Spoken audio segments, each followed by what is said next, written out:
travers les âges, le courage a toujours été un fil d'or qui relie les humains, changeant juste de visage au fil du temps.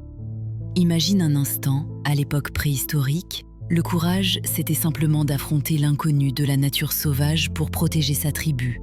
C'était un courage primal, ancré dans la survie. En glissant doucement vers la Grèce antique, ce courage devient celui de la pensée, oser remettre en question les vérités établies, comme Socrate, qui, avec des mots simples et actuels, défendait ses idées face à l'Assemblée.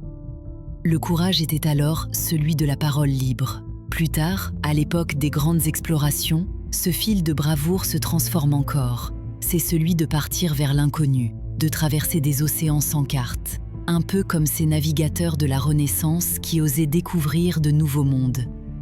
Leur courage, c'était celui de l'exploration et de l'innovation.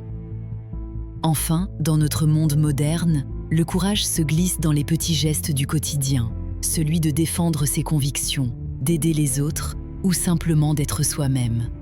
À chaque époque, le courage avait sa propre couleur, mais il servait toujours à avancer,